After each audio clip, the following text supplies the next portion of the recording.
भूतिया गांव की रात। गौरी एक सामान्य सी लड़की थी जो शहर में अपने परिवार के साथ रहती थी।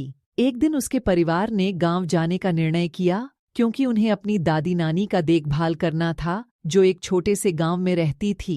उनके परिवार के सभी लोग गांव जा रहे थे, लेकिन गौरी को यह इंडिया अच्छा नहीं लगा क्योंकि उसके साथी दोस्त बिल्कुल ही हॉरर स्टोरी सुनाते रहते थे। मदद दी जाएगी। खोया गांव की रहस्यमयी कहानी। भूतिया हवेली में सहायक। भूतिया हवेली की कहानी। New chat. ओगू गांव पहुंचकर गौरी का सारा मनोबल टूट गया। उसका दादी नानी का घर गांव के किनारे में था जिसे वह अपने परिवार के साथ सोने के लिए गई। उस घर के पास एक पुराने पेड़ के नीचे एक छोटी सी बरगद का पेड़ खड़ा था और गौरी की यह पेड़ बहुत ही भयानक लग रहा था। नमस्ते, मदद कैसे? रात के समय गौरी को अजीब अजीब आवाजें सुनाई देने लगीं। वह सुनसान सड़क पर चल रही थी और उसके चारों ओर से अद्भुत रूपों की आवाजें आ रही थीं। वह बरगद के पेड़ के पास पहुंची और वहां कुछ भी देखने को मिला नहीं, लेकिन आवाज और अधिक गुस्से में थी।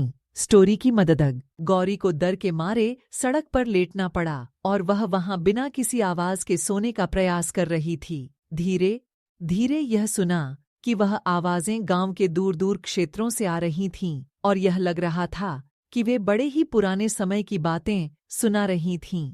फिर एक आवाज ने उसकी धड़कनों को और तेज किया।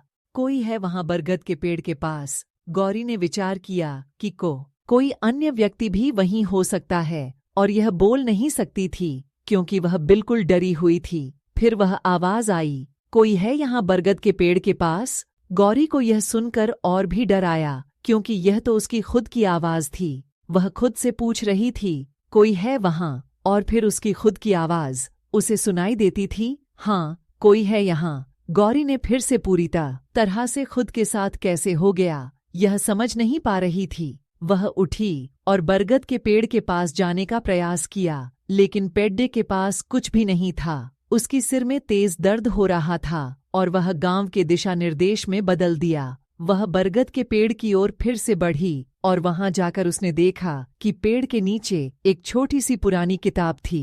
वह किताब उठाई और देखा कि वह खुद की कहानी थी जो उसने बहुत साल पहले लिखी थी। यह किताब पढ़ते समय उसका डर गया और वह उसे पेड़ के नीचे वापस रख दिया।